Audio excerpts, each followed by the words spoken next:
दोस्तों, संसार में अगर सही मायने में देखा जाए तो 5 बार क्रांति हुई है। और उन 5 बार की जो क्रांति है ना, उनको अगर हम अपने लाइफ में देखें तो सबसे पहली क्रांति वो इंसान जब बोलना शुरू किया, वो एक 1 to 1 एक बंदे को प्रभावित कर पाता था। और वो जैसे ही इससे आगे बढ़ा 50, 500, 200, 500 व्यक्ति को प्रभावित कर पाता है प्रिंटिंग की क्रांति में। इसके बाद जब लिखने का काम शुरू हुआ तो लिखने की क्रांति है वो 1, 2, 5, 500, 1000 लोगों को अपने लिखने से प्रभावित कर पाता है। धीरे धीरे क्रांति एक और आई। ये कई लाखों वर्षों के साथ ये 2 क्रांतियां आई। अगले जो क्रांति आई प्रिंटिंग की, वो 500 साल पहले आई। उसमें क्या था कि अगर आप कोई लिख दिया, वो प्रिंट हो गया और प्रिंट करके वो 1 लाख लोगों, 5 लाख लोगों तक चला गया। ये एक बहुत ज्यादा। और 1970 के आसपास करीब एक और क्रांति आई कंप्यूटर्स की। वो क्रांति एक शानदार क्रांति थी। और उसके बाद जो 2005 के आसपास की, 2000 के आसपास की जो क्रांति थी, वो उससे भी बहुत शानदार की क्रांति थी। वो थी इंटरनेट की क्रांति। अब 2020 के बाद, आफ्टर कोविड, 2022 के बाद एक नई क्रांति आ गई है। वो क्रांति आ गई है, आप अपने आप को रीडिजाइन करें, डिस्कवर करें। तो उस पूरी प्रोसेस में कई लोग इंडिया में अपने आप को नए तरीके से इस्टेब्लिश कर रहे हैं, कई लोग अब्रॉड जा रहे हैं, कई लोग कहीं और अपने आप को रीडिस्कवर करने के लिए देख रहे हैं। इस पूरी प्रोसेस में आज एक जो रीडिस्कवर के बहुत सारे एवेन्यूज, होराइजन्स उभर के आए हैं, उनके ऊपर बात करने के लिए आज मैं आपके साथ प्रोफेसर कुलविंदर सिंह और मेरे साथ डॉक्टर पीयूष भारद्वाज, हम ईजीएस में इस प्रोग्राम को एक अवेयरनेस प्रोग्राम के तहत करना चाहते हैं। आज जो बात कर रहे थे वो बात ये कि सब हमारे पास बहुत सारी क्वारीज आ रही हैं कि यार कहीं ना कहीं ऐसी कंट्री में जहां वाकई कुछ डेवलपमेंट, ग्रोथ एक लेवल की हो, लाइक यूके या इस तरह की कंट्रीज में, जहां एनवायरनमेंट अच्छा हो, जहां अर्निंग अच्छी हो, आपकी ग्रोथ अच्छी हो, और इन सब के अलावा वहां का माहौल भी बहुत अच्छा हो। तो ये सब चीजों के बारे में कोई अपॉर्चुनिटी है हमारे पास? बिल्कुल है सर, हमारे पास एक बहुत अच्छी अपॉर्चुनिटी है।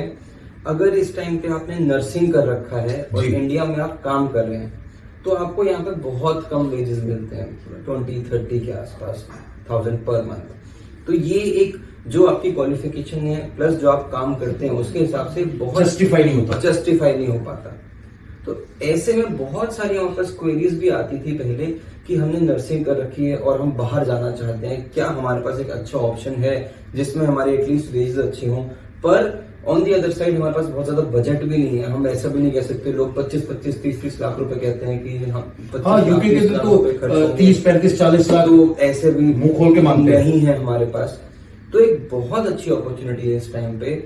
जिन बच्चों ने नर्सिंग कर रखी है प्लस वो सोचते हैं उनके अंदर कैपेबिलिटी है, तो उनके लिए एक यूके गवर्नमेंट का एक बहुत अच्छा इनिशिएटिव है जिसमें बहुत कम खर्चा होता है उनका, और वहां पे वो एज अ रजिस्टर्ड नर्स काम कर सकते हैं।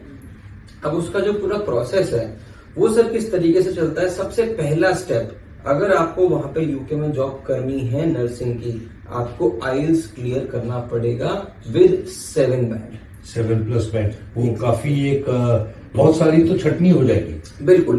तो अगर आपको लगता है सर आपके अंदर कैपेबिलिटी है, आपके पास अच्छा एक्सपीरियंस है नर्सिंग का, तो सबसे पहला काम इसमें यही रहेगा। नर्सिंग का भी कुछ एजुकेशन चाहिए सर, बीएससी नर्सिंग तो कम से कम चाहिए। और अगर आपको लगता है कि इसमें आपके पास अच्छे स्किल्स हैं, स्पीकिंग स्किल्स बहुत अच्छे हैं, क्योंकि देखिए आइल्स 7 बैंड होने की जरूरत क्यों है। लेट सपोज आप किसी हॉस्पिटल में हैं, यूके इंग्लिश स्पीकिंग कंट्री है, इंग्लिश स्पीकिंग कंट्री में कोई बंदा आया, वो परेशान है इस टाइम पे, वो दर्द में है, और उसने अपनी नेटिव लैंग्वेज जो कि इंग्लिश है उसमें आपको कोई बात बताई, और अगर आपके पास वो अंडरस्टैंडिंग स्किल्स ही नहीं है इंग्लिश के, तो आप उसकी कैसे हेल्प कर पाएंगे। इसीलिए अगर आप गवर्नमेंट हॉस्पिटल्स में वहां पे जॉब करना चाहते हैं तो आइल्स का 7 बैंड कंपलसरी है। जी। तो सबसे पहले तो सर स्टेप यही होगा, पब्लिक इंटरेक्शन तो तभी पॉसिबल है। आप पब्लिक इंटरेक्शन पॉसिबल ही तब है जब आप आइल्स में आपका स्कोर अच्छा हो, जिससे ये निकल के आता है, मतलब कि आपको इंग्लिश अच्छे से समझ आती है, वहां पर सैलरी अच्छी होगी, काफी अच्छी सैलरी है सर, बहुत अच्छा पैकेज रहता है, कम से कम 2 लाख रुपए महीने की सैलरी होती है सर। बोर्डिंग लॉजिंग बहुत सारी चीजें इंक्लूजन होती हैं इसमें। पर आइल्स के बाद इंटरव्यू होता है, इंटरव्यू के बाद एक और पेपर होता है जो क्लियर करना पड़ता है। हम ये एज्यूम करके चल रहे हैं कि जो बच्चा इस टाइम पे आइल्स क्लियर कर लेता है, तो हमारा जो पास्ट एक्सपीरियंस है वो कहता है कि जिसने नर्सिंग भी असलियत में कर रखी है, जिसके पास आइल्स का 7 बैंड भी है, यूजुअली उसका पेपर आगे भी क्लियर हो जाता है। इसके बाद भी कोई एग्जामिनेशंस देना है? एक एग्जाम यूके में पहुंच के भी देना होता है, जिससे कि आपके पीआर के चांसेस बहुत अच्छे हो जाते हैं और आपकी प्रमोशन बहुत जल्दी हो जाती है। तो वो वाला एग्जाम भी यूके पहुंच के देना होता है। तो काफी इसमें स्टेप वाइज प्रोसेस रहते हैं। कितने महीने का प्रोसेस है सर? मान के चले तकरीबन 3 से 4 महीने का पूरा प्रोसेस रहता है।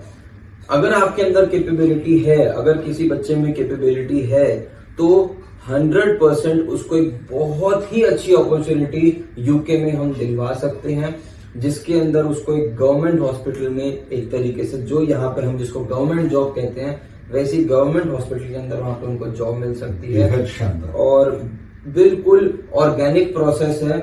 हम किसी सर ये इनटेक जो है ये अभी सर ये इनटेक हमारे पास 2024 का 2024 का 2023 एंड तक का भी जो अभी एनरोल करते हैं, तो हम रिक्रूटमेंट स्टार्ट कर सकते हैं। अभी प्रोसेस जो है पूरा, तो हम उनकी हेल्प, कंसल्टेशन, हर एक चीज में हम प्रोवाइड कर सकते हैं बच्चों को। बहुत अच्छा। इसी के साथ मैं अपने ऑडियंस को एक बात कहना चाहूंगा कि आप एक तो जरूर एक नियम बनाएं कि हमारे जो वीडियोस हैं वो स्क्रॉल करते हुए पीछे पीछे जाके देखें, आपको पता लगेगा आपके काम की कितनी चीजें हमने गाहे बगाहे इन वीडियोस में डाल दी है।